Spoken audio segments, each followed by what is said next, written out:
جب اللہ تعالیٰ اپنے نیک بندوں کو آزمانا چاہتے ہیں تو ان کو پھر آزمائشیں دیتے ہیں، ان سے امتحان لیتے ہیں، دیکھتے ہیں کہ ان میں کتنا صبر ہے اور وہ اللہ تبارک و تعالیٰ کی طرف سے دی گئی آزمائش پر کیسے صبر کرتے ہیں۔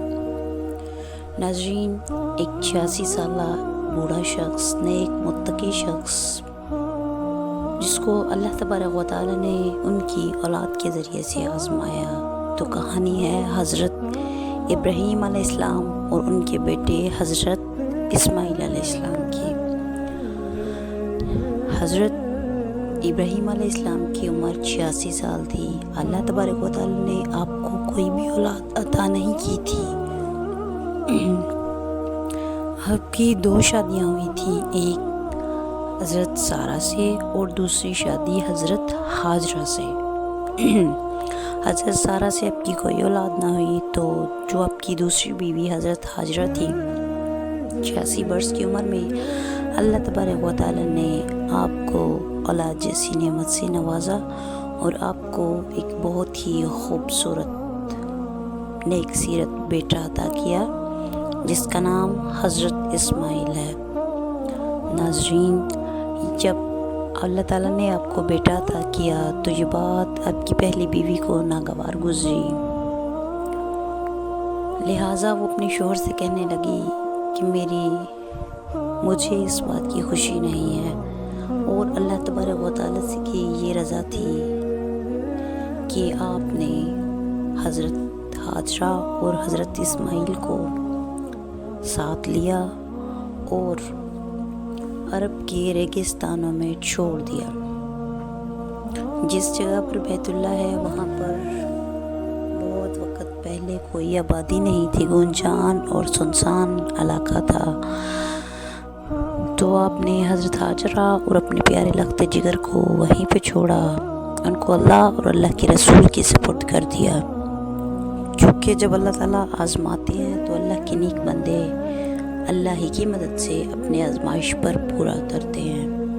یقیناً صبر کا پھل میٹھا ہوتا ہے اور اللہ تعالیٰ صبر کا پھل ضرور عطا کرتے ہیں۔ اسی طرح حضرت ہاجرہ کو جب آپ چھوڑ کر آئے تو ان کے پاس کچھ کھجوریں اور ایک پانی کا مشکیزہ، یہی ان کے پاس سامان تھا۔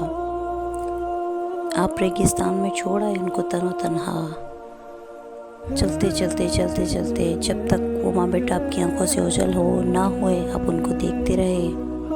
جب وہ آپ کی نظروں سے اوجھل ہوئے تو آپ نے ایک جگہ پر تھک کر رکے بیٹھے اور اللہ کے حضور ہاتھ اٹھائے اور اللہ سے دعا کی کہ اللہ، میں آپ کے حکم سے اپنے بیوی بچوں کو عرب کے ریگستانوں میں چھوڑ آیا ہوں، میں اپنے بیوی اور بچے کو آپ کی سپرد کرتا ہوں، ان کو جائے پناہ اور ان کو رزق عطا کیجیے گا۔ یہ دعا کر کے آپ چل دیے۔ ادھر حضرت ہاجرہ اور حضرت اسماعیل اس غیر آباد جگہ پہ رہنے لگے۔ آپ نے جو کھجوریں تھیں اور پانی تھا، چند دن ان کے ساتھ گزارا کیا۔ چونکہ خوراک ختم ہو چکی تھی، حضرت تو آپ بہت پریشان ہوئیں، کیونکہ وہ معصوم بچہ آپ کا دودھ پیتا تھا۔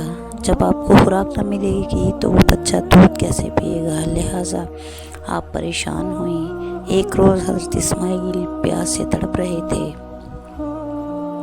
تو آپ نے دیکھا کہ دور دراز جہاں تک نظر دوڑائی تو کہیں بھی کچھ بھی نظر نہ آیا کھانے پینے کو۔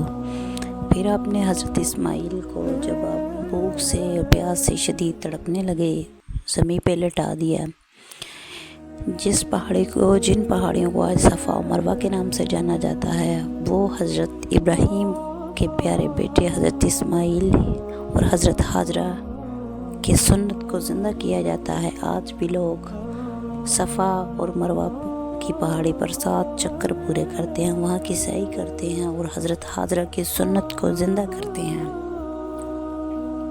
تو حضرت ہاجرہ نے ایک پہاڑی سے دوسری پر، دوسری پہاڑی سے تیسری پر، دوسری پہاڑی سے پہلی پر، ایسے آپ نے 7 چکر کاٹے، مگر 6 چکر کاٹے، مگر آپ کو کچھ نظر نہ آیا۔ جب 7ویں چکر میں آپ اپنے پیارے بیٹے کے پاس آتی ہیں تو وہ ایڑیاں رگڑ رگڑ کر زمین پر رو رہے ہوتے ہیں۔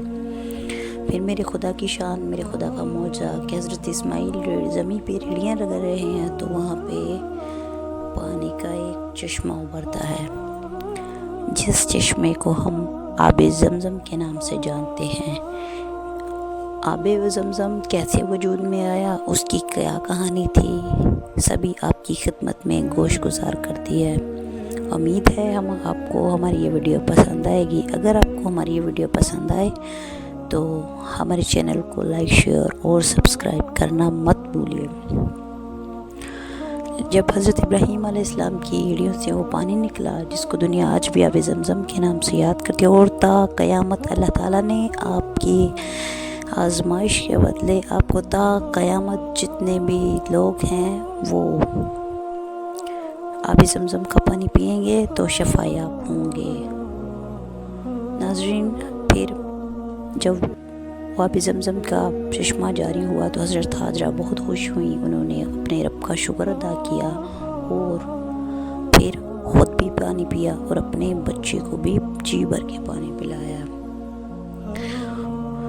پھر چند یوں آپ کی زندگی گزر بسر ہوتی رہی اور وہاں پہ کھجوروں کے درخت اگائے، کھجوروں کے باغ، ایسے ہی آپ اپنا گزارا کرتی رہیں۔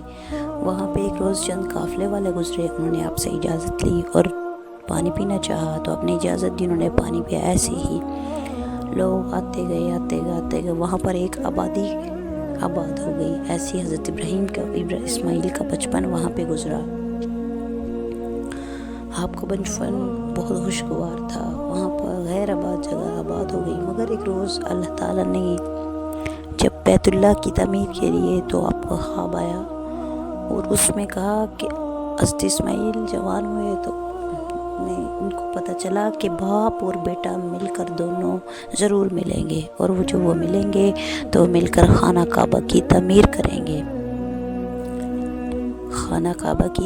کریں گے، پھر وہی ہوا۔ میرے خدا نے ان کو ان کے امتحان میں پورا اتارا اور بعد میں باپ اور بیٹے کی ملاقات ہوئی۔ ناظرین، اللہ تعالیٰ اپنے برگزیدہ بندوں کو بڑی بڑی آزمائشوں کے ذریعے سے آزماتے ہیں۔ یہ اولاد، مال، سب کچھ ہمارے لیے آزمائش ہے۔ اللہ تعالیٰ سے دعا ہے کہ ہمیں بھی اس آزمائش پر پورا رکھنے کی توفیق عطا فرمائے۔